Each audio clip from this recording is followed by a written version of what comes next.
Thank you very much. Are we just about ready to get started? Awesome.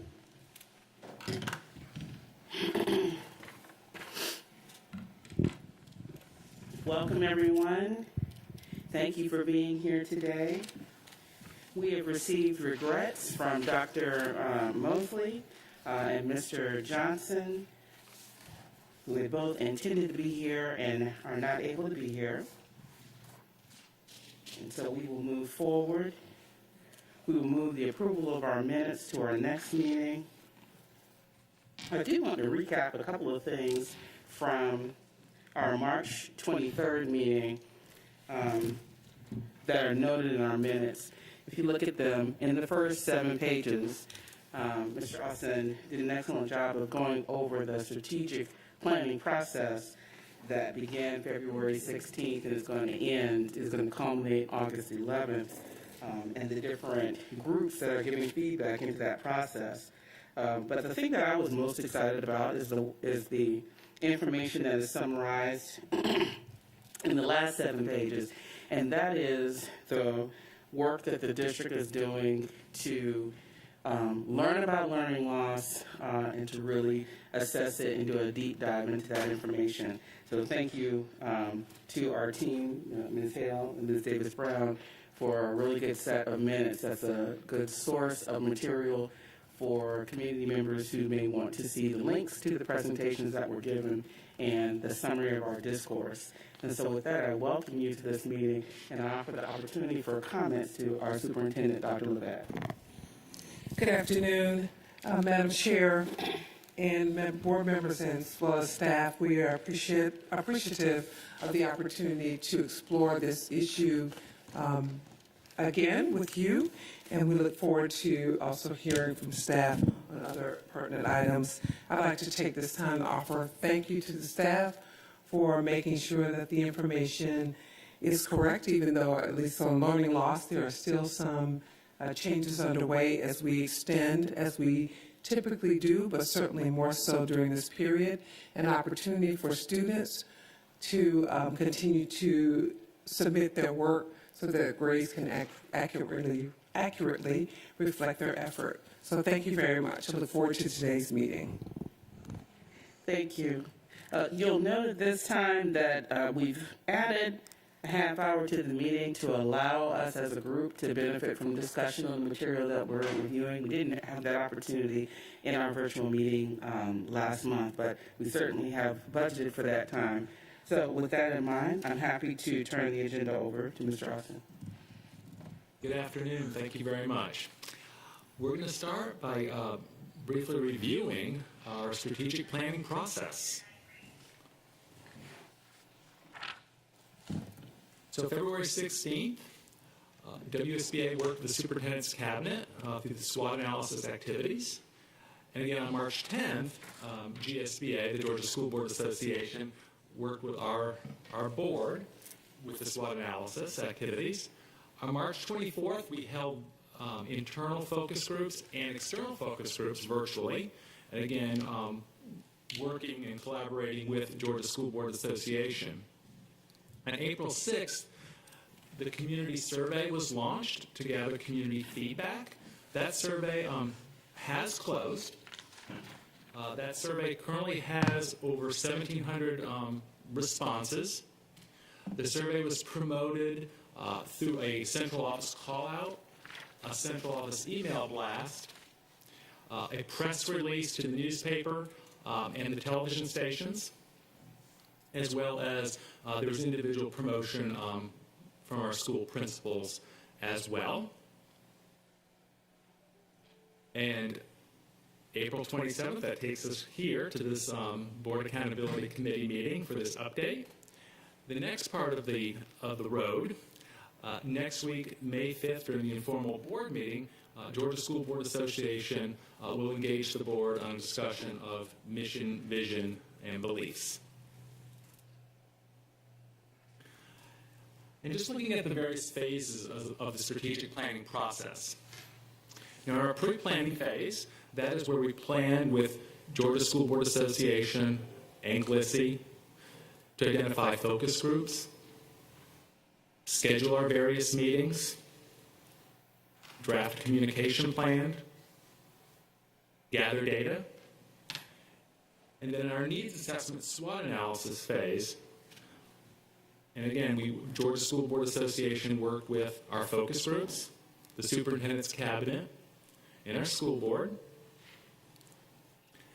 In the development phase, and this is the phase we are about to embark upon, and that starts with the work on May 5th during the informal board meeting, where the board will start that process for developing mission, vision, and beliefs. And then on May 13th, we will have our planning session with GSBA. And that is where the goal areas and the objectives will be crafted. We will also work to align the strategic plan with our other accountability documents, such as the Swiss contracts, the various federal programs, and other federal and state documents. In the implementation phase, that is where we will have an adopted board document, and we will actually begin to implement the strategic plan into action.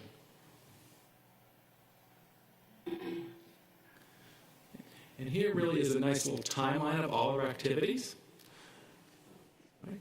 So we can see May 5th is really our next major activity with the GSBA community engagement work during the informal board meeting, followed by the May 13th planning team meetings, which includes both community and district members, followed by action team meetings in June, then a board presentation with GSBA July 14th, and then ideally with board adoption August 11th. And that is an update on our strategic planning process. Thank you. Are there questions or comments about the process? Yes. Good afternoon, and thank you very much for the update. I also want to thank you for extending the survey a little bit longer to ensure that we were able to get a little extra push out there. So thank you for making sure that happened. If there are, I know that you've had the work with the focus groups, which is fantastic. I can't wait to see what some of that information tells us. If there are people in the community who unfortunately missed the survey or have not had an opportunity to participate, are there still any ways for them to reach out to someone who's on the planning team, or other ways in which members of the community can engage if they did not take advantage of the survey, or if they did and there's additional information that they want to convey? Okay. So as I said, we do have a planning meeting coming up as well, and we actually are scheduled to meet again with the Georgia School Board Association and GLSSI, and that is part of our meeting, is to discuss other ways of capturing information and perceptions that may have been missed. But we want to do that in a very thoughtful way that honors the process, and we can provide an update on that. Okay, thank you.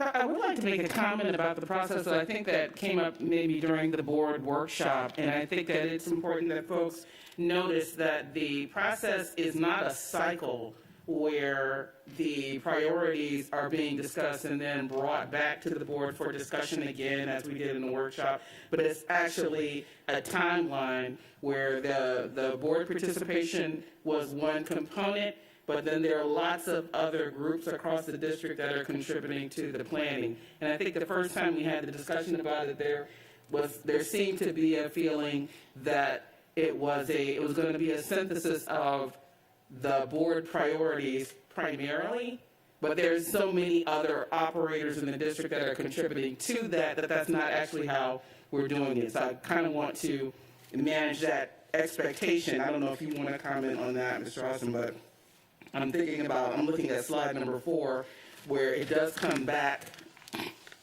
If you notice, we had our big session earlier in March, as did the other senior leadership in the cabinet. And then these other processes are moving forward, and we'll revisit it in our May session.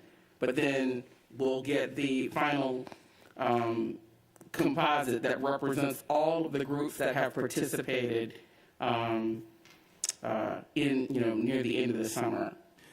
Yeah, that is correct. So in this very long, thoughtful process, there's that time for realignment and to bring the various input from the various stakeholders groups together.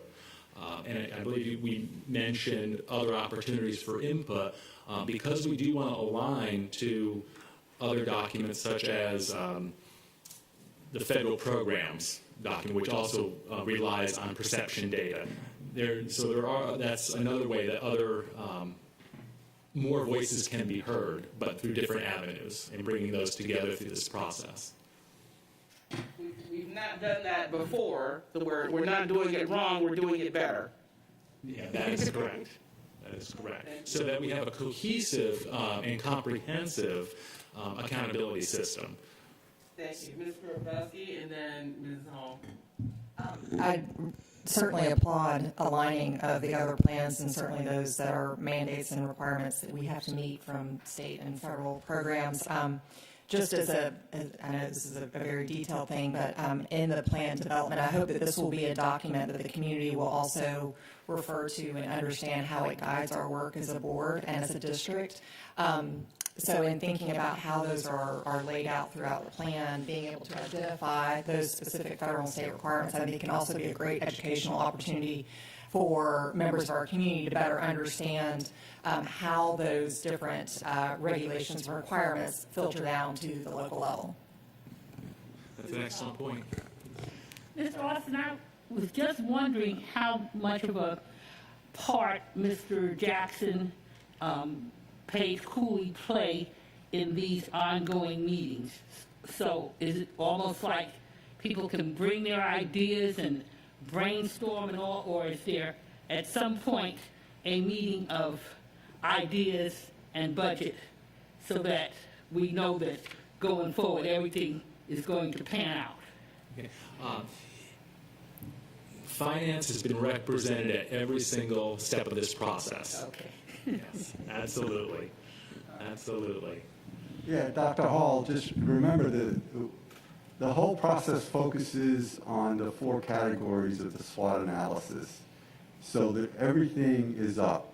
Whether we talk about instruction, whether we talk about safety and security, whether we talk about how we handle funds and money, all that's on the table for discussion and consideration when we look at strengths, opportunities, areas of improvement, and items like that. Thank you.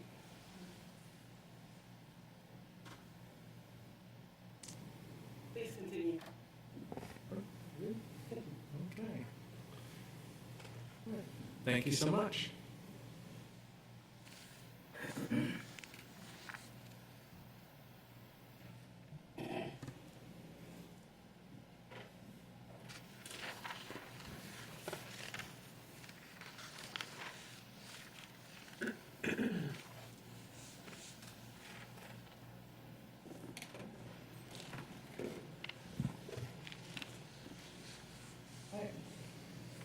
With your permission, I'd like to proceed with the Student Learning Loss Report, Part 2. So last month, when I presented on student learning loss, we focused a bit more on those domain areas which informed the resources and the initiatives which Academic Affairs put in place to address specific student learning needs. In this session, we'll focus more on overall district achievement and growth.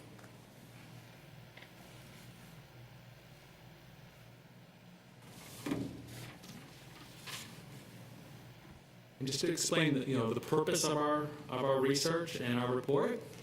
So the report is derived from measures of academic progress, or MAP data, which comes from the Northwestern Evaluation Association, NWEA. And this data comes from winter 2020 and fall MAP data 2021. So that's important to know. So this data does not capture all of the initiatives, supports, and resources that have been put in place for our schools since they've taken the MAP test. A lot of things have happened since then, so we just need to keep that in mind when we interpret this report. Of course, we wanted to determine the impact that the pandemic had on student learning. In our various analysis, we wanted to identify those areas that were in need of additional support and resources to make sure that the most intense support and resources were going in the areas of most need.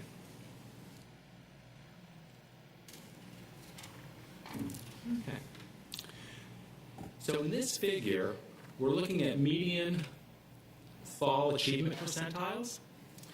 And the fall 2019 data, that is depicted with the lighter shade of green, and fall 2020 depicted with that darker shade of green.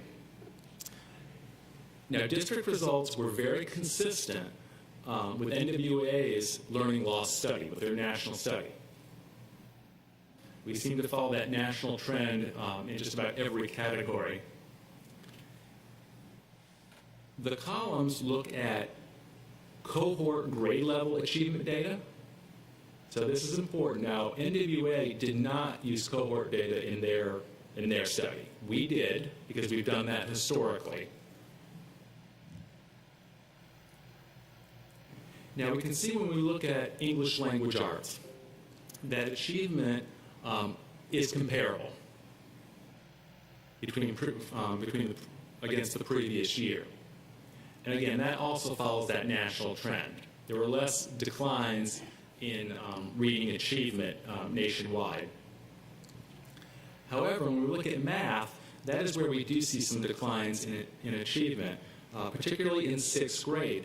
However, 6th grade is often challenging because that is a transitional year. However, we do see a pleasant surprise with 8th grade math, a gain of +3. But again, historically, for this district, that's where we do see gains, is in that 8th grade, because the 8th grade students have been with us longer. If you look at our historical data, the longer a student is with us, and in many cases at the same school, the better the achievement is.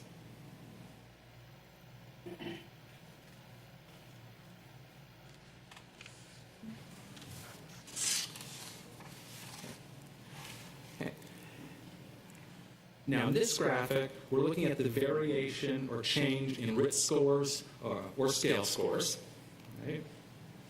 From winter to fall 2019 versus 2020. Okay. Winter to fall 2020, that's that deeper shade of green, and the winter to fall 2019, that's that lighter shade of green. Now, if we look down at the pink shadings, they show the discrepancy in progress between those 2 years. Now, the figures show us that while students did make progress, they did not make as much progress as they had in previous years. So students are making progress, but not at the same levels that they have in previous years. So that's probably the greatest impact the pandemic has had. While there has been growth in achievement and student growth, it's not at the same levels as previous years.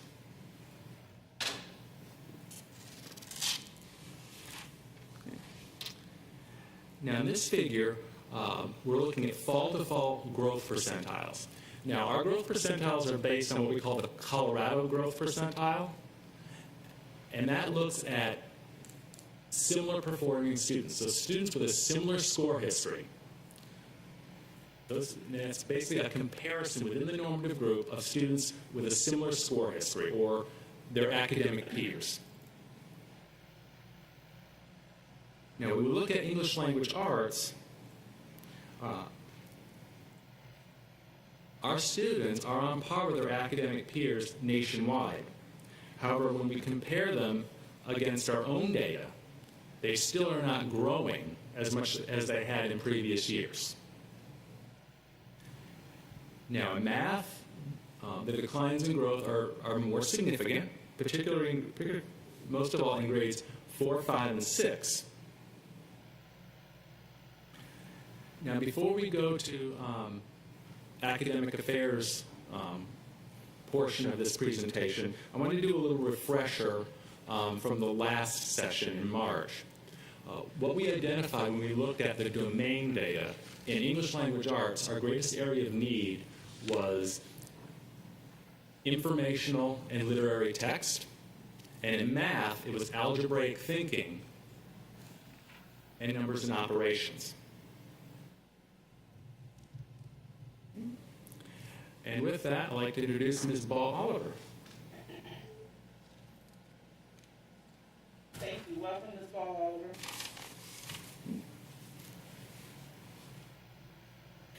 Good afternoon. I'd like to share with you some of the strategies that Academic Affairs has put in place in collaboration with the schools to support student learning needs. Some of these strategies are under development, and some of them have already been fully implemented.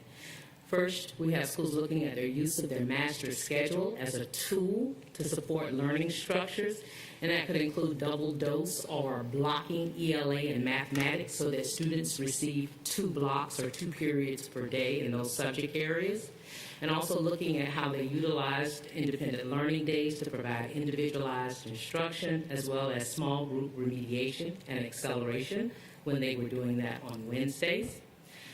Also, the instructional focus and the intercession periods or blocks, many schools use those as intensive support, and they focus on reading and mathematics so that they are teaching the standards for mastery to those students.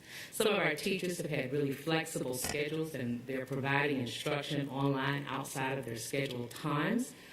This is not on work agreement, but just working with students, especially at high school, to accommodate their schedules and support them as they work towards attaining mastery and credit in their courses. We have additional resources such as Edgenuity and iReady. With Edgenuity, looking at our booster courses, MyPath, and we now will be utilizing the Learning Loss courses, which are 9 weeks long courses that are focused in the core subject areas, and they address needs during school closure in preparation for new learning. iReady focuses on literacy and mathematics and establishes individualized learning plans for our students. Continuing to support student learning needs, we have our area of specialized instruction. That's our students with disabilities and our English language learners. Our support hotline remains in place to assist parents with academics and behavior. We had a priority return to learn for these students. Sheltered instruction observation protocol, SIOP, is in place for our English language learners. Our teachers will be receiving training on that, and we'll be implementing that model this upcoming school year. Of course, you've heard about our Embrace Enhanced Summer Learning Program. Dr. Cave presented on that at the last board meeting. And a relaxation to policy IAG as it relates to grading. It recognizes the impact of the pandemic on student learning for grades 1 through 8.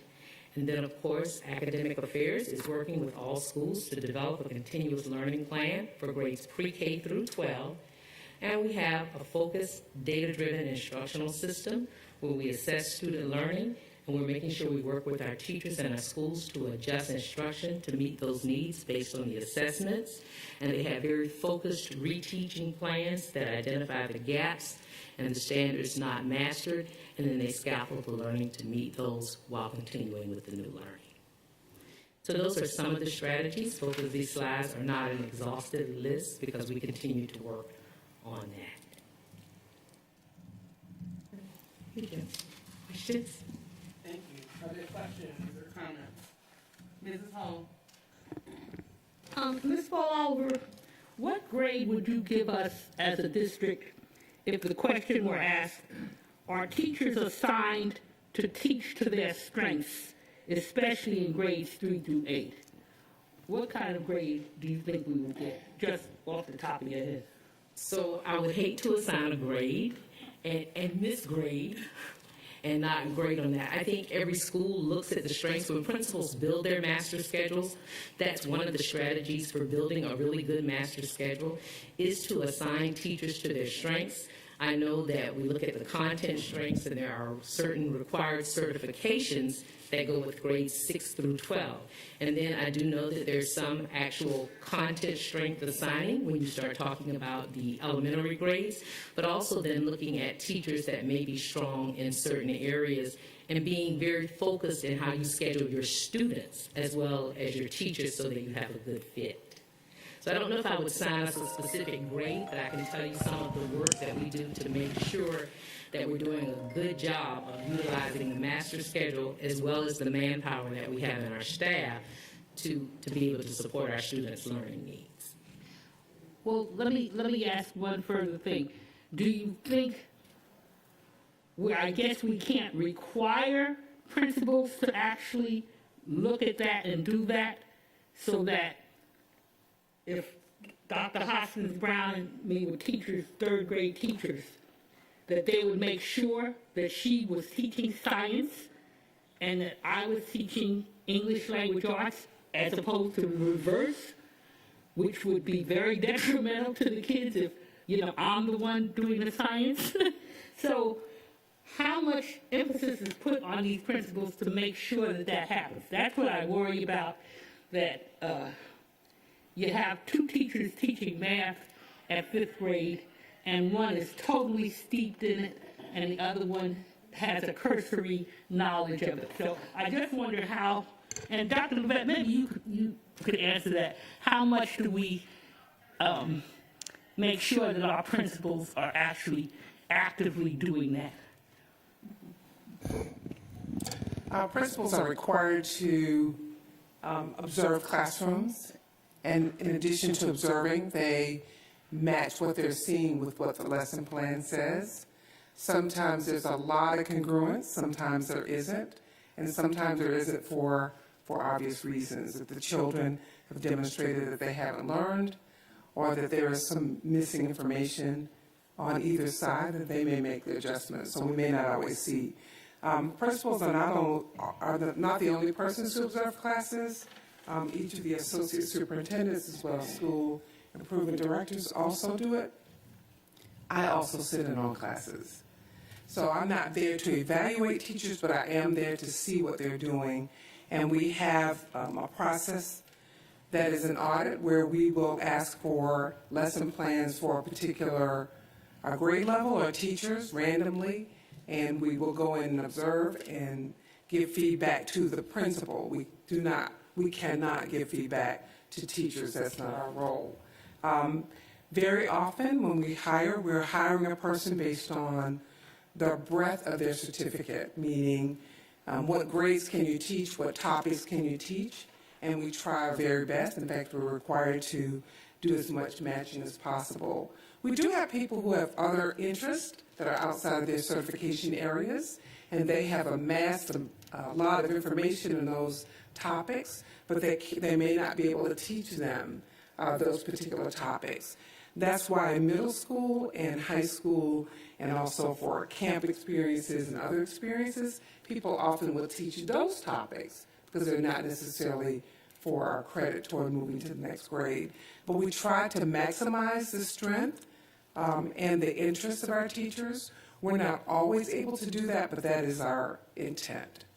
And also, we are having scheduling workshops with our principals so that all of that data can be examined as they build their master schedules, not just TCAS data or not just student assessment data, but also data from those observation tools. Thank you. Dr. Howard Hall. Yes, these are some great standard, well, not standards, but strategies that you all have in place. They're really awesome.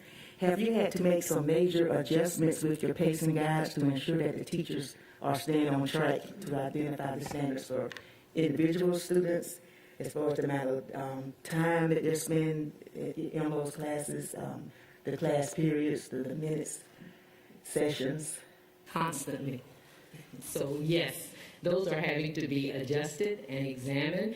They're based on different things that may have impacted that.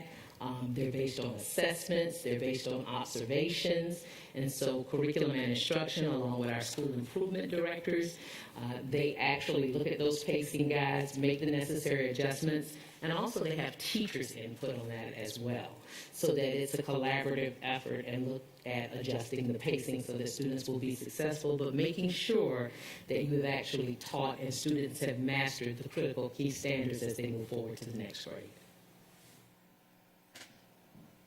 Ms. Grabowski. Thank you very much for the presentation.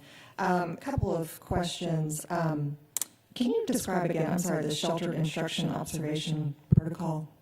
So that is a model in which our teachers will be trained to, for want of a better phrase, push in, go into the classrooms and work with the certified teacher to support our English language learner in that classroom. And they'll also have coaching and additional support to make sure that they're utilizing strategies to help those students be successful. Okay, great, thank you. Also had a question about, I know that obviously we have had the relaxation of the policy for the grades 1 through 8. Are you looking at or evaluating any type of strategy to address grades 9 through 12? So what we did with grades 9 through 12 as it relates to any type of policy was the graduation units. We have had persons that have been sharing information with us. We're also looking at how we assess credit recovery and students recovering credit. We also have in place already our bonus points and other things that work for our advanced placement, IB, and honors courses. And are those bonus points specifically for those courses? Yes. Okay, so if you're not in one of those programs, then those bonus points would not be available. And the credit recovery and the other strategy you mentioned, do those relate directly to a GPA, or is that more if you achieve that, the opportunity to achieve a credit you may not otherwise? Opportunity to actually attain a credit that you may not have attained the first attempt, during the first attempt. Okay, so it's more about the credit, okay. A couple other thoughts that, as we look to, love seeing all the strategies that are being implemented, and I know that the teachers are such a huge part of this. In addition to the learning loss, and this may not be the right place, but it certainly is related to the learning loss, are the mental and physical health of our students, what their needs are.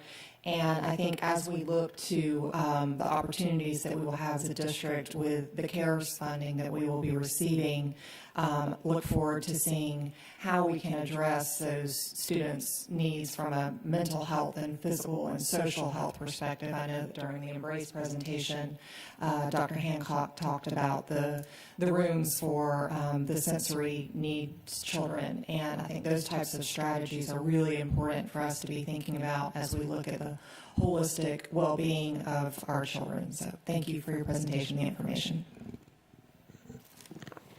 Ms. Paul, I do have a question about the strategies that are most aligned to address the decline in the math growth percentiles. And so I see that there are a number of strategies. Do you have a feel just in terms of application, which of these are most likely to be effective, or what are your silver bullets in this list to address the loss in math compared to some of the other ones that are just strong tools, that work overall, in a group of strategies? So I'll begin by saying there is no silver bullet, as you know, but our greatest asset would be our instructional staff, our teachers. And so the work that's being done individually as it relates to planning and as it relates to assessing the needs of the students and then developing lesson plans and reteach plans that are catered to meeting those needs, I think would be our greatest benefit, because you're then looking at the individual child and you're actually working with that child to ensure that they have the skills they need to master the content. So I think that would be the greatest silver bullet if I had to claim a bullet. Okay, so now that gives me, that's helpful. That now makes me ask a question that is off menu, off presentation, and that is, what do we have in place to fight the burnout that teachers are experiencing from all of this and what they've been doing and the catch up? Is I'm burnt out and I just got one child doing virtual learning. So what are we doing to make sure that they have the stamina to be able to do this over the summer, over Embrace, and we're not dealing with other challenges related to the well-being of our team members.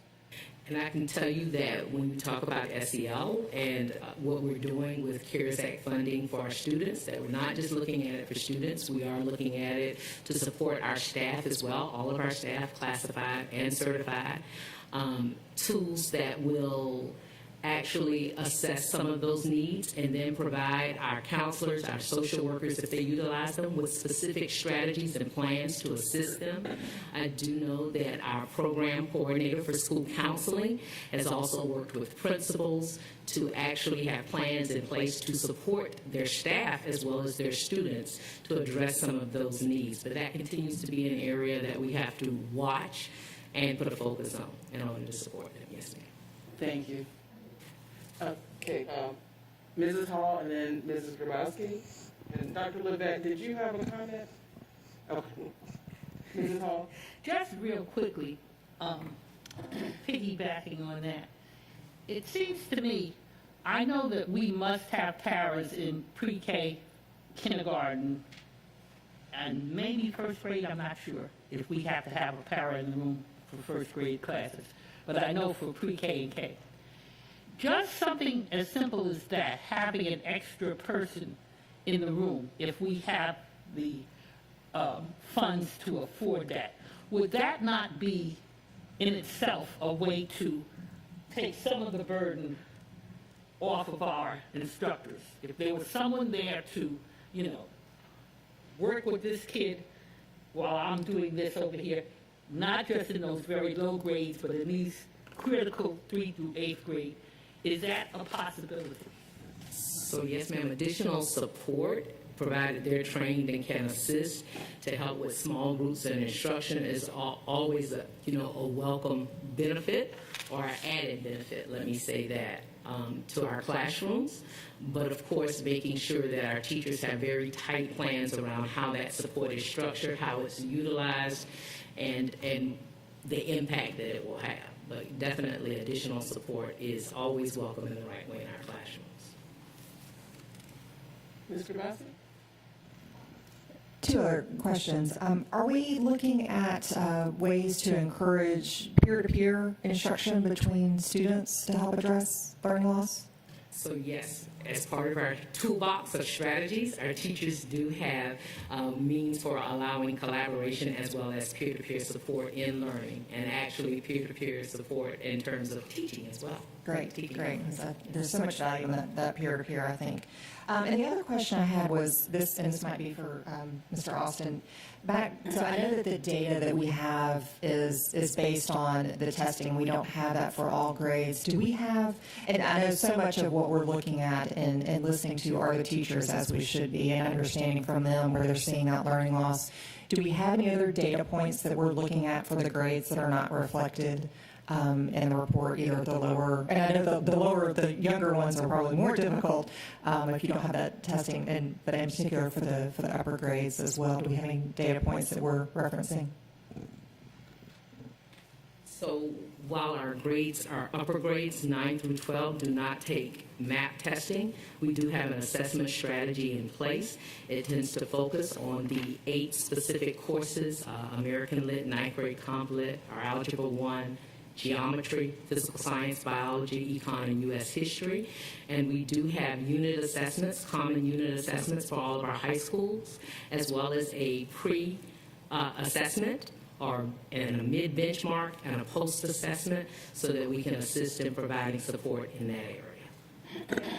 And do we have any of the findings of those assessments available in a similar fashion that we have for grades 4 through 8? We have some, but doing it in a virtual world has been a bit challenging this year. But we have some. I would not tell you that it is consistent across all schools, and just based on some of the challenges in terms of taking assessments in a virtual world. So are we working with, in order to take that, the data that we have and the feedback from the teachers, are we working with principals at high schools to identify if there's specific additional needs from the high school level that we may not be capturing just because we don't have that data readily available?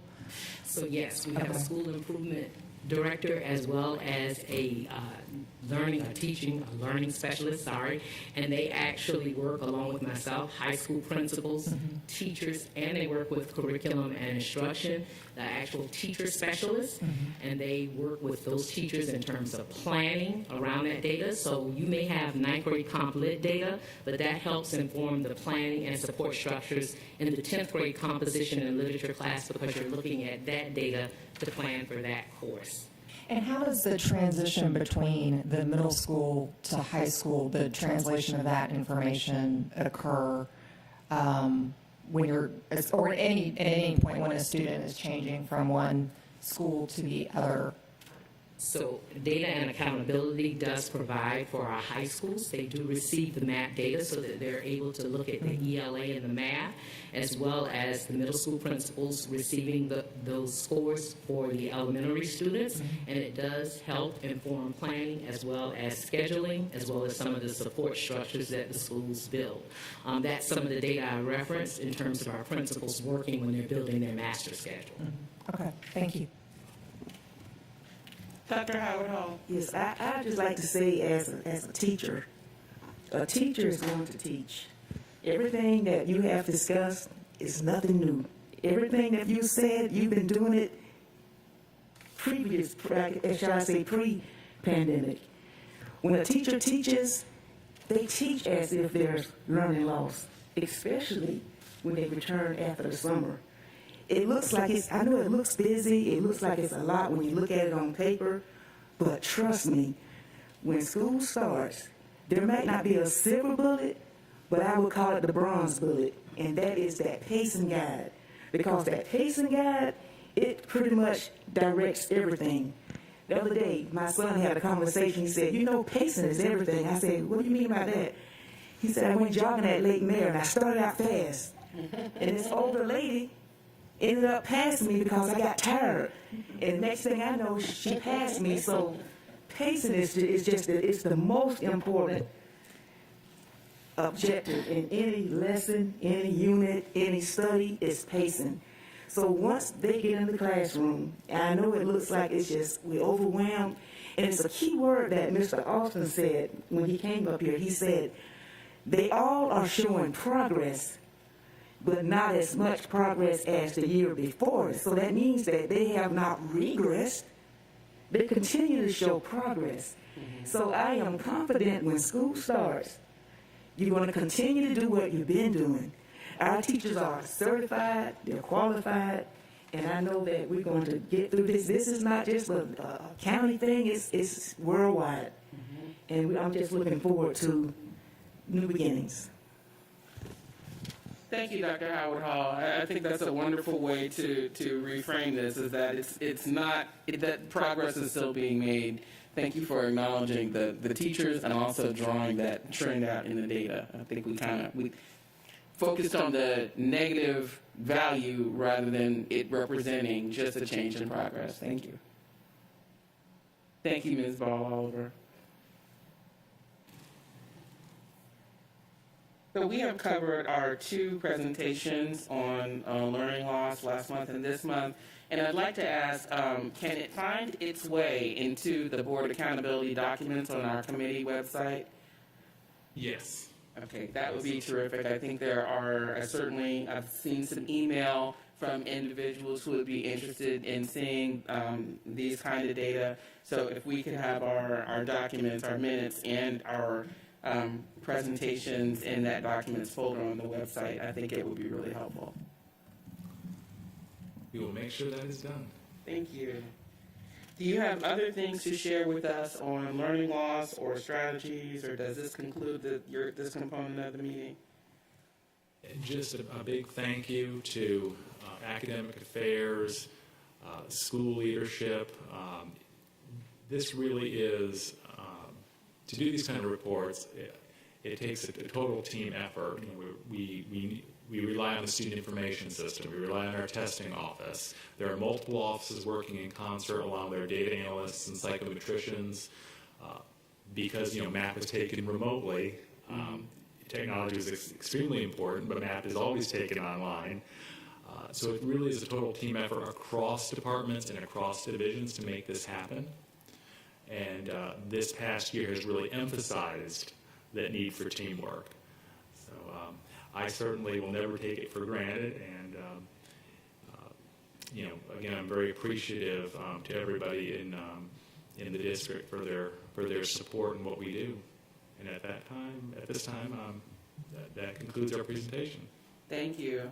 I think you and the team have done an extraordinary job. You know, last month, you know, we had lots of questions, we had lots to talk about, and you guys came in here with a presentation and data this month that has kind of just, I won't say shut us up, but kind of shut us up. There's no questions because all of the data are right here, the summaries are right here, the strategies have been presented. It's really just for us to consume and consider and reflect on as we move into our roles, you know, at our next board meeting. And I think that's absolutely laudable to have put together something so excellent. So I really do hope the community will take a look at it. Absolutely. Extraordinary job.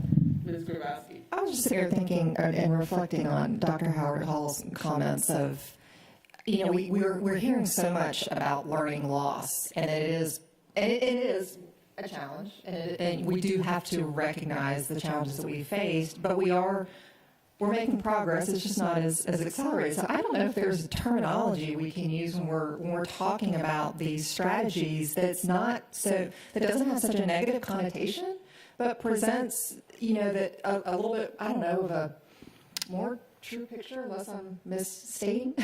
No, I think we need a pedagogist to help us with a term for what that is. Because the language is so important, and when people hear learning loss, it's just such a, you know, we all want to be uplifted, and education can do that. So, I don't know, Dr. Levette, you looking have some thoughts to share. Well, I certainly join you. I do not like the term learning loss because I think the children learned a lot this year. I think we learned a lot. We learned a lot about persistence. We learned a lot about physical safety. We certainly learned a lot about viruses. I think our children learned a lot this year. I think that there are some young people who learned how to function in the midst of adversity. They also learned how to remain stable when everything else was unstable. So I think they learned a lot about life, and I think we did too. I often use the term that we need to accelerate the learning. I think we had an opportunity this year to distill what we see as critical for being ready for the next grade. That we teach a lot. There's a lot of information that we share.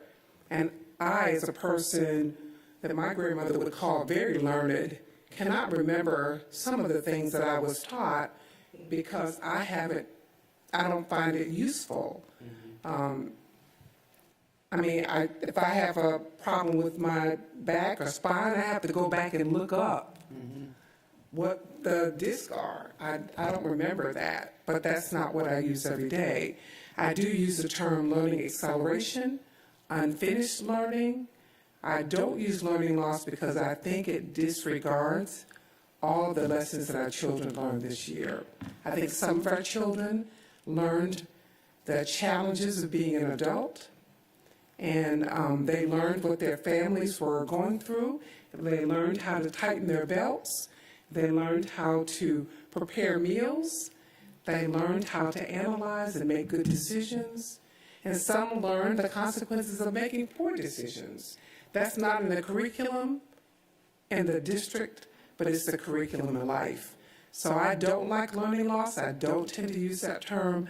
I do tend to think about what are the most critical skills that we need to teach our children, what's the most critical content, the essential content for being ready for the next grade level, for the next step. So if we could use that language, I would be grateful for that. Yeah, I was writing down some words and thinking about like learning pivot or learning adjustment, and I'm sorry, the marine biologist is going to come out in me. There's a place in the development of a snail where the body and the shell change in direction by a certain number of degrees, and it's called torsion. And it happens, and it's permanent, and it changes the orientation of the mouth and the tail end for some very useful reasons that you could probably imagine. But it's a permanent change in the body of that organism that has a long-term function. So I don't think it's going to be learning torsion. I don't think that's the language, because no one wants to be thinking about our tail end. But I think that learning adjustment or learning pivot, or I think there are some minds here that can come up with a word that better represents that evolution and adjustment that young people and our team has made. So thank you for your work, for your presentation, and for everyone who contributed to that. We are now at another point in our agenda where I just want to introduce the idea and the concept of this subcommittee that is going to be led by Mrs. Hall. She will I'll give her a few moments just to talk about her strategy. She's going to be activating this committee more in the beginning of next academic year. Is that correct? But we've had some conversations in the Academic Excellence Committee meeting and in the Board Accountability Committee meeting where we thought that having a subcommittee to address issues related to equity would be of value to the district. And Mrs. Hall has kindly agreed to lead that effort. And I just want to give her a few moments to introduce that subcommittee. I really think this is the most exciting time that we could add this committee on to our work. So I'm just going to very quickly read the letter I wrote to Dr. Buck and Dr. Levette about this last December. So I said, as part of our required GSBA coursework last spring, I enrolled in a class entitled Equity in Our Public Schools. It was so interesting and compelling, I would like to follow up by chairing a board committee on the issue of equity for the upcoming 21-22 school year. Committee minutes would be shared with Dr. Levette, the board, associate superintendents, and the other members in her cabinet. What is the difference between equality and equity? The terms equality and equity may seem the same at face value, but the truth is equity is not the same as equality. Here's how the two terms are different. Equality is providing the same opportunities to all students. As defined by both the GSBA and NSBA, educational equity is the intentional allocation of resources, instruction, and opportunities according to need, requiring that discriminatory practices, prejudices, and beliefs be identified and eradicated. My main takeaway from the course was to remember that equity is about acceleration. In more simple terms, those that need more get more. I am hoping to engage other board members as well as principals, teachers, district staff, such as our budget director and data assessment executive director, Mr. Austin, and friends of public education in the business community in bi-monthly discussions that will enlighten, inform, and bring substantive awareness and action to our school district to help our students thrive in a diverse world that is bigger than race, bigger than social economic status, bigger than political party affiliation or gender. Positively impacting student achievement across our district would, of course, be the ultimate goal. Equity advocacy is supported by CUBE, GSBA, and the National School Boards Associations. Finally, one of the focus questions in the course was, what are the differences in classroom experiences between students who are achieving on and above grade level versus those who are not? What a great place to start. So thank you for this opportunity. Thank you, Mrs. Hall. We will be excited to begin this work in the fall. Our first board accountability meeting, well, our next board accountability meeting and the first one of next academic year will be October 26th, and we will yield the largesse of the committee meeting to the equity subcommittee. And so we're looking forward to that discussion, and we invite anyone, community organizations, parents, members of our team who would like to listen to that discussion and participate to please come to that meeting on October 26th. Absolutely. So, Ms. Hall, I'm very excited that this committee is taking shape. Obviously, this happened before I joined the board. If you haven't seen it, Robert Wood Johnson Foundation has a great graphic that describes the difference between equality and equity. And in that graphic, I was trying to see if I could pull it up, it shows giving the same bicycle to a child, to someone who's physically disabled, to a petite adult and a tall adult. The bicycle only works for the one tall adult. So it's not always necessarily giving more, but it's giving what's needed. And I think that graphic is really powerful in explaining the difference between equality and equity. So I just wanted to share that with you because I think that's a very common misunderstanding that equality and equity are the same thing when, as you aptly described, they are not. I will send it to you. Yes, I will send it to you. Yes. Thank you for the lively discussion. We have exhausted our topics in our agenda. If there's no other business, I'll entertain a motion to adjourn. Okay, and a second from Mrs. Hall. All in favor? Okay, that's unanimous. Thanks everyone for being here, and thank you for the public for tuning in. We appreciate everyone's time and the hard work of the staff.